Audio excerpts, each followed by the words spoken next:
انسان رب کی تلاش میں نکلا، تلاشتے تلاشتے اسے ایک بلند پہاڑ نظر آیا۔ اس پہاڑ کی اتنی بلندی، یہ بلندی آسمان سے باتیں کر رہی۔ انسان کی عقل نے کہا لگتا ہے یہ پہاڑ ہی خدا ہے، اس لیے کہ یہ سب سے زیادہ بلند ہے، سب سے زیادہ مضبوط ہے، سب سے زیادہ طاقتور ہے، اسی کو خدا مانو، اسی کو سجدہ کرو، اسی کو معبود تسلیم کرو، اسی کو خالق و مالک تسلیم کرو۔ ابھی قریب تھا کہ انسان پہاڑ کو خدا مان کر، پہاڑ کو رب مان کر، پہاڑ کو پالنہار مان کر، پہاڑ کو خالق مان کر، پہاڑ کو رازق مان کر، پہاڑ کو خالق کائنات مان کر اس کو سجدہ کرتا۔ اتنے میں انسان نے دیکھا ایک انسان ہاتھ میں کدال لیے ہوئے، ہاتھ میں پھاوڑا لیے ہوئے پہاڑ پہ چڑھ رہا ہے۔ انسان تھوڑی دیر کے لیے رک گیا، دیکھتا ہوں یہ پہاڑ پہ چڑھنے والا انسان یہ کر کیوں کیا رہا ہے؟ اس کے ہاتھ میں کدال ہے، اس کا مقصد کیا ہے؟ اس کے ہاتھ میں پھاوڑا ہے، اس کی نیت کیا ہے؟ جب وہ پہاڑ کے اوپر پہنچا تو دیکھتا ہے کہ اس پھاوڑے سے وہ پہاڑ کو کاٹ رہا ہے، وہ مٹیوں کو کھود رہا ہے، وہ پہاڑ کو کاٹ رہا ہے۔ فوراً اس نے آواز دیا، اے انسان، جو کٹ جائے وہ خدا نہیں ہو سکتا، جو کٹنے سے بچا لے وہ خدا ہو سکتا۔ اس لیے پہاڑ خدا نہیں۔ اب انسان آگے بڑھا، سامنے آئی دریا کی روانی، موجوں کی طغیانی۔ اب دیکھ ہی رہا ہے کہ دریا میں انسان کھڑا ہو تو انسان کو بہا لے جائے، جانور کھڑا ہو تو پانی جانور کو بہا لے جائے، اگر گاڑی کو ڈال دیا جائے تو گاڑی بڑھ جائے، طاقتور چیزوں کو رکھ دیا جائے تو وہ چیزیں بڑھ جائے۔ اب انسان کی عقل نے کہا دیکھ دریا کے پانی میں طاقت کتنی ہے، دریا کے پانی میں قوت کتنی ہے، دریا کے اندر پاور کتنا ہے۔ انسان رہے اسے بہا لے جائے، جانور رہے اسے بہا لے جائے، گاڑی رہے اسے بہا لے جائے، بیل گاڑی رہے اسے بہا لے جائے، ہاتھی رہے اسے بہا لے جائے۔ اس لیے ہو سکتا ہے یہ دریا ہی خدا ہو، اس کو خدا مان لو، اس کو معبود مان لو، اس کو رب تسلیم کر لو، اس کو خالق مان لو، اس کو مالک مان دو۔ یہ سوچ کر انسان دریا کو رب ماننے کے لیے تیار ہوا، اور ماننے کے بعد وہ رب کو سجدہ کرنا چاہتا تھا۔ دریا کے سامنے اپنی جبین عبودیت کو جھکا کر بندگی کا ثبوت پیش کرنا چاہتا تھا۔ اتنے میں دیکھ کیا رہا ہے، اتنے میں دیکھ کیا رہا ہے، اتنے میں دیکھ رہا ہے کہ سورج کی تپش سے، سورج کی کرنوں سے، سورج کی شدت سے دریا کا پانی سوکھتا جا رہا ہے، کم ہوتا جا رہا ہے۔ عشق نے آواز دیا، ارے دیکھ، جس پانی کی طاقت پر تجھے گھمنڈ تھا، جس پانی کی طاقت پہ تجھے غرور تھا، جس پانی کو تو سجدہ کرنے کے لیے تیار تھا، دیکھ سورج کی گرمی سے، سورج کی تپش سے، دھوپ کی شعاؤں کی وجہ سے دریا کا پانی کم ہوتا جا رہا ہے، سوکھتا جا رہا ہے، فنا ہوتا جا رہا ہے۔ عشق نے کہا ارے جو فنا ہو جائے وہ خدا نہیں ہو سکتا، جو ہمیشہ باقی رہتا ہے وہ خدا۔ اس لیے یہ پانی خدا نہیں، یہ دریا معبود نہیں۔ تو پتہ یہ چلا جب دریا معبود نہیں تو جس نے دریا کے پانی کو سکھایا ہے وہ معبود نہیں۔ یعنی سورج کو خدا مانو، اس کو سورج کو خدا مانو، اتنا بڑا طاقتور کہ دریا کو سکھا لے، دریا کے پانی کو کم کر دے۔ یہ تو دریا سے بھی زیادہ مضبوط ہے، صاحب اختیار ہے، طاقتور ہے، اس لیے سورج کو خدا مانو جو پورے عالم کو روشن کر رکھا ہے، جس کی روشنی، جس کی کرنوں سے پورا عالم فیضیاب ہو رہا ہے۔ انسان سورج کو سجدہ کرنے کی تیاری کر رہا تھا تو اتنے میں دیکھتا کیا ہے، آہستہ آہستہ دن ڈھلتا جا رہا ہے، شام آتی جا رہی ہے، شام آتی جا رہی ہے، آہستہ آہستہ سورج کی روشنی کم ہوتی جا رہی ہے، سورج کی کرنوں میں کمی آتی جا رہی ہے، سورج کی شعاؤں میں کمی آتی جا رہی ہے۔ انسان کے عشق نے کہا جس سورج کو خدا ماننے چلا تھا اس کی روشنی بھی ختم ہو رہی ہے، اس کی کرنیں بھی ختم ہو رہی ہے، اس کی شعاؤں میں بھی کمی آ رہی ہے۔ نتیجہ یہ نکلا، شام ہوئی، سورج غائب۔ اب سورج غائب ہوا تو چاند نکل گیا، سورج غائب، چاند نکلا، پوری دنیا میں سناٹا تاریکی کا۔ اب ہوا کہ سورج تو خدا نہیں، لہذا رات کی تاریکی میں جو چلنے والے مسافروں کو راستہ دکھلائے اسی چاند کو خدا مانو، اسی چاندنی کو خدا مانو۔ لیکن جب صبح ہوئی تو چاند کی روشنی ختم، چاند کی چاندنی ختم، لہذا جو ختم ہو جائے وہ خدا تو نہیں، جو باقی رہے وہ خدا ہے۔ اب خدا ماننا کس کو؟ پہاڑ خدا نہیں، دریا خدا نہیں، موجوں کی طغیانی خدا نہیں، سورج خدا نہیں، چاند خدا نہیں، ستارے خدا نہیں، پھر خدا مانے کس کو؟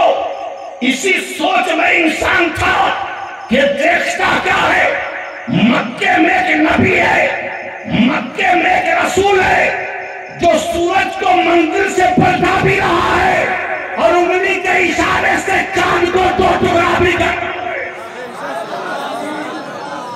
نعرہ رسالت، نعرہ حیدری، یا علی، شہید اعظم زندہ باد، نعرہ تکبیر، اللہ اکبر۔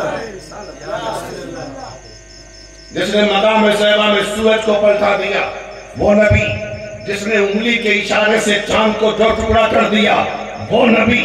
اب انسان سوچنے لگا اب تو یہ زیادہ طاقتور ہے، جس کی حکومت چاند پر ہو اس سے بڑا طاقتور کون ہو سکتا ہے، جس کی حکومت سورج پر ہو اس سے بڑا طاقتور کون ہو سکتا ہے، جس کی حکومت دریا کی روانی پر ہو اس سے بڑا طاقتور کون ہو سکتا ہے، جس کی حکومت موجوں کی طغیانی پر ہو اس سے بڑا طاقتور کون ہو سکتا ہے، تو درختوں سے کلمہ پڑھا لے اس سے بڑا طاقتور کون ہو سکتا ہے، جو پتھروں سے سلام پڑھوا لے اس سے بڑا طاقتور کون ہو سکتا ہے۔ اسی لیے اسی نبی کو خدا مان لو، اسی نبی کو خدا مان لو، یہ سب سے بڑا طاقتور ہے۔ چلا تھا انسان نبی کو خدا مان لے اور خدا مان کر نبی کے سامنے عبودیت کا سجدہ کرنے، عبدیت کا سجدہ کرنے، بندگی کا سجدہ کرنے، یہ سوچ ہی رہا تھا کہ سجدہ کر دیا جائے نبی کو، لیکن دوسری نظر جب پڑی تو دیکھتا کیا ہے کہ وہ نبی بھی کسی کو سجدہ کر رہا ہے، وہ نبی بھی کسی کے سامنے جھکا ہوا ہے۔ آواز آئی ارے جو جھک جائے وہ خدا نہیں ہو سکتا، جس کے سامنے جھکا جائے وہ خدا ہو سکتا۔ بات سمجھ میں آ رہی ہے؟ ارے یہ نوجوان لڑکا سب جو ہے نا آپس میں کیا بات کر رہا ہم سن رہے سب۔ ہاں بیٹا سنو، وہ نبی بھی کہیں چکا ہے، وہ نبی بھی کسی کو سجدہ کر رہا ہے، وہ نبی بھی کسی کی عبادت کر رہا ہے۔ مولا تو ہے کہاں، تو ہے کہاں، نظر کیوں نہیں آتا؟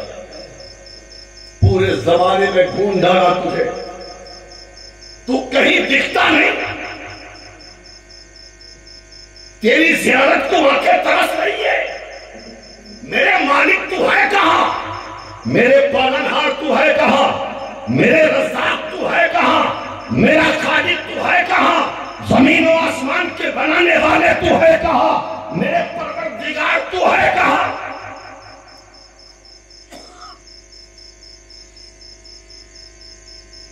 رب نے کہا میری ذات تو ہے لیکن تیری نظر میں وہ طاقت نہیں ہے کہ تو دیکھ سکے. پھر خدا مانوں کیسے؟ کیسے تسلیم کروں؟ سورج خدا نہیں، ستارے خدا نہیں، چاند خدا نہیں، دریا خدا نہیں، موجوں کی طغیانی خدا نہیں، پہاڑ خدا نہیں، درخت خدا نہیں، نبی خدا نہیں. اس لیے کہ وہ نبی بھی کہیں جھکا ہے. آواز آئی میرے بندے گھبراتا کیوں ہے؟ ٹینشن کیوں لیتا ہے؟ پریشان کیوں ہوتا ہے؟ ارے مکے میں نبی کو جس کے سامنے جھکتا ہوا دیکھ رہا ہے اسی کے سامنے تو بھی جھک جا، تجھے خدا مل جائے گا، تجھے پالنہار مل جائے گا. ایک دیکھنے والے کا کہاں مان لیا ہے، بن دیکھے تجھے ہم نے خدا. تو خدا وہ ہے جس نے زمین پیدا کیا، آسمان پیدا کیا، چاند پیدا کیا، سورج پیدا کیا، ہمیں پیدا کیا، تمہیں پیدا کیا، جو ساری کائنات کا خالق و مالک ہے، جو ایک ہے، جو لا شریک ہے، جو بے عیب ہے، جو ہمیشہ باقی رہنے والی ذات ہے، جس کے لیے فنا نہیں. لیکن دنیا میں بہت سارے لوگ ایسے بھی آئے جنہوں نے خدا کے وجود ہی کا انکار کر دیا ہے نا. سنیے وحدانیت پہ تقریر سے محرم ہی میں ہوتی ہے اور دنوں میں تھوڑی نہ کوئی مولوی صاحب تقریر کرتا ہے. دنیا میں بہت سارے لوگوں نے اللہ کے وجود کا انکار کیا. دنیا اپنے آپ چل رہی ہے، اللہ معاذ اللہ ہے ہی نہیں. سمجھ رہے ہیں نا؟ ذات رب کا ملک ہے. امام اعظم کے زمانے میں تھا ایک بکلول. امام اعظم کے زمانے میں منکر خدا، رب کی ذات کا منکر، رب کے وجود کا منکر. اور وہ کہتا تھا کوئی ہے جو یہ ثابت کرے کہ رب موجود ہے؟ میں مناظرہ کرنے کے لیے تیار ہوں. یہ خبر امام اعظم تک پہنچی. کون امام اعظم؟ جن کے بارے میں حضور نے فرمایا کہ میری امت میں ایک ایسا شخص پیدا ہوگا کہ علم اگر اوج و ثریا پر ہوگا تو وہ وہاں سے اٹھا آئے گا. جن کے ہم مقلد ہیں، جن کی ہم تقلید کرتے اور جن کو مان کر ہم اپنے آپ کو حنفی کہتے ہیں. امام اعظم نے فرمایا میں دہریے، میں مناظرہ کروں گا تجھ سے، میں مناظرہ کروں گا تجھ سے.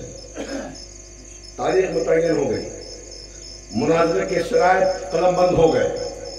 ان شرطوں میں ایک شرط یہ بھی تھی کہ جو فریق وقت مقررہ پر نہیں پہنچے گا اس کو ہارا ہوا مانا جائے گا کہ وہ ہار گیا، اور جو پہنچ جائے گا اس کو جیت دے دی جائے گی. ٹھیک ہے. تاریخ آگے مناظرے کی. ایک طرف دہلیہ ہے، ایک طرف وقت کا امام اعظم ہے. اللہ کے وجود پر مناظرہ ہے. ایک کہتا ہے اللہ موجود نہیں، امام اعظم کہتے ہیں رب کی ذات موجود ہے. وہ الگ بات ہے کہ ہم دیکھ نہیں سکتے، ہماری آنکھوں میں وہ طاقت نہیں ہے، وہ قوت نہیں ہے، وہ بصارت نہیں ہے، وہ بصیرت نہیں ہے، تو ہم دیکھیں. تاریخ متعین ہو گئی. وقت مقررہ پہ وہ دہلیہ و منکر خدا پہنچ گیا. امام اعظم کو تاخیر ہوئی. کچھ تاخیر سے امام اعظم پہنچے تو وہ منکر خدا نے کہا نعمان تم ہار گئے. کیوں؟ کہا شرائط مناظرہ میں سے ایک شرط یہ تھی کہ جو فریق وقت مقررہ پر نہیں پہنچے گا اسے ہارا ہوا تسلیم کیا جائے گا. تم تاخیر سے پہنچے ہو. اس لیے تم ہار گئے۔ امام اعظم نے کہا کہ صحیح بات ہے، میں تو تاخیر سے پہنچا ہوں، لیکن وجہ بھی تو سن لو یار۔ زور سے بولے سبحان اللہ، غور سے سننا۔ امام اعظم فرماتے ہیں میاں وجہ تو سن لو، مجھے دیر کیسے ہوئی؟ اچھا بولو وجہ کیا ہے؟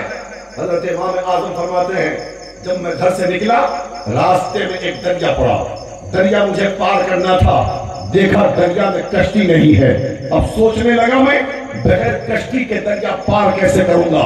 اسی درمیان میری نظر نے دیکھا ایک دریا کے کنارے ایک پیڑ ہے، وہ پیڑ اپنے آپ کٹ گیا، اپنے آپ کٹنے کے بعد اپنے آپ اس پیڑ کے تختے نکل گئے، پھر ان تختوں نے آپس میں اپنے آپ کو جوڑ لیا، جوڑنے کے بعد وہ تختے خود بخود کشتی کی شکل اختیار کر گئے، وہ تختے کشتی بن گئے، اپنے آپ کشتی تیار ہو گئی۔ اب وہ کشتی خود بخود سوکھے سے اٹھ کر وہ دریا میں آ گئی۔ اس کشتی نے مجھے اپنے اندر بٹھایا اور بٹھانے کے بعد اس کشتی نے مجھے دریا پار کرایا، اور دریا پار کرانے کے بعد اس کشتی نے مجھ سے کرایہ بھی وصول کر لیا۔ اسی لیے مجھے آنے میں تاخیر ہوئی محترم، باقی اور کوئی وجہ نہیں ہے۔ اتنی جب کہانی امام اعظم نے سنائی تو وہ تحریر آگ بگولا ہو گیا، غصے میں ملانے لگا، نعمان یہ کیا جھوٹی باتیں کرتے ہو، یہ کیا بکواس کرتے ہو؟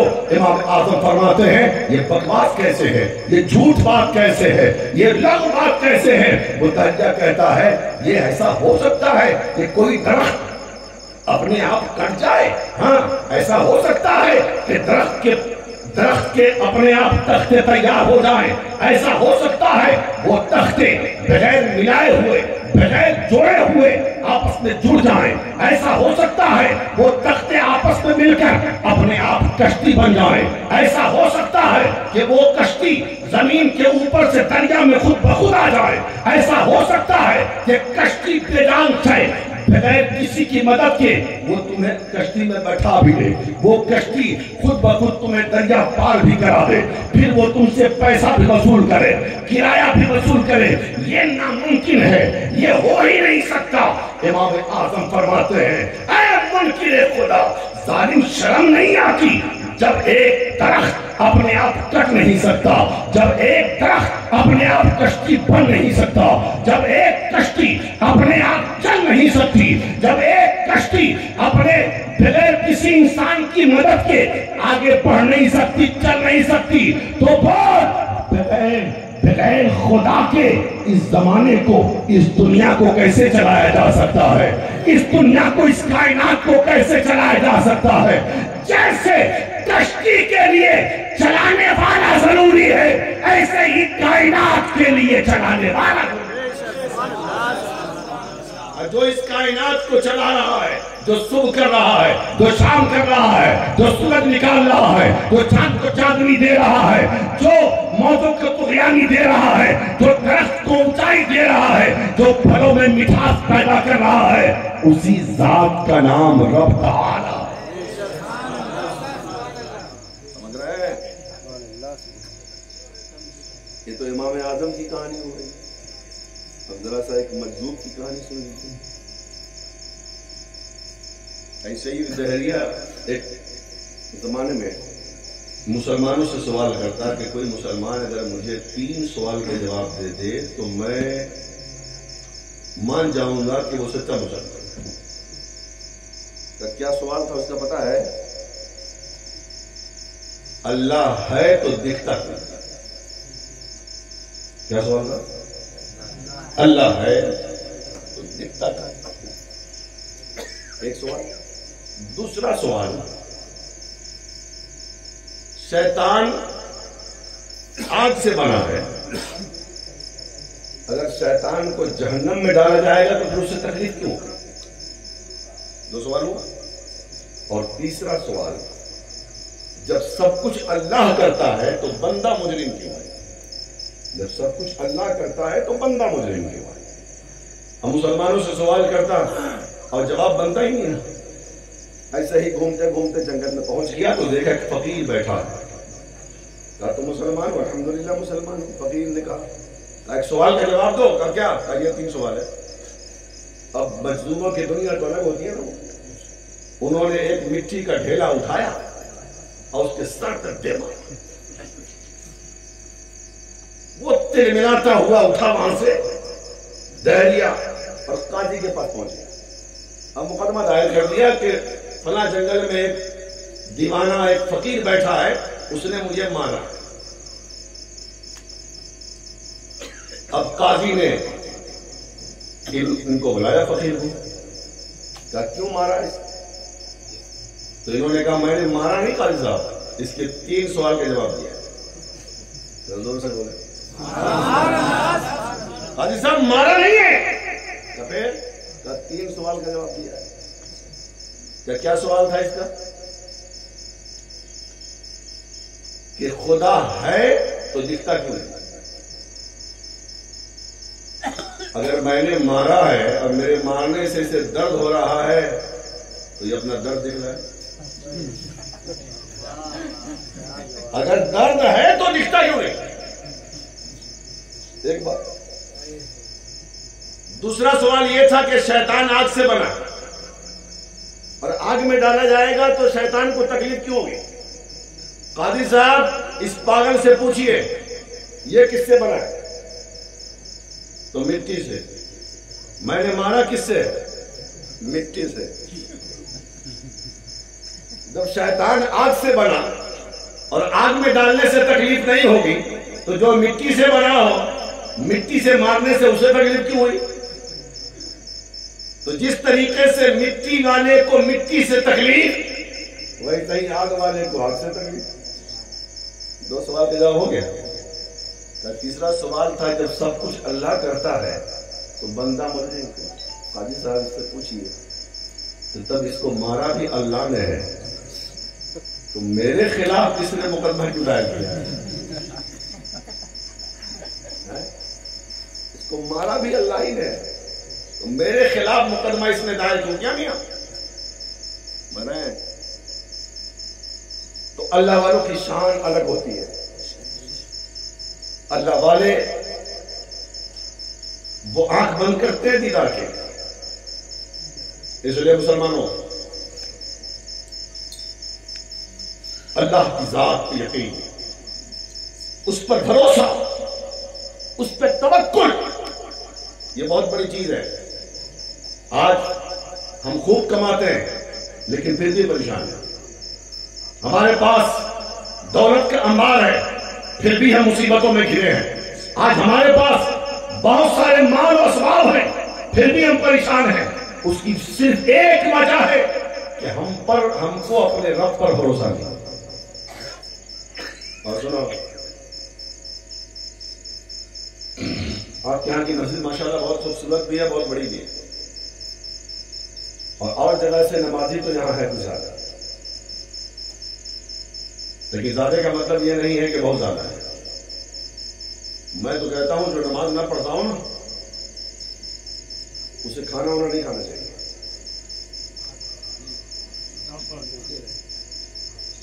اللہ کا دیا ہوا رزق کھاؤ اور اللہ کو سجدہ نہ کرو. جمعہ سجدہ کرتے ہو, جمعہ کھاؤ, ہے نا. روز کھاؤ ٹھوس ٹھوس کے, نماز کا وقت نہیں.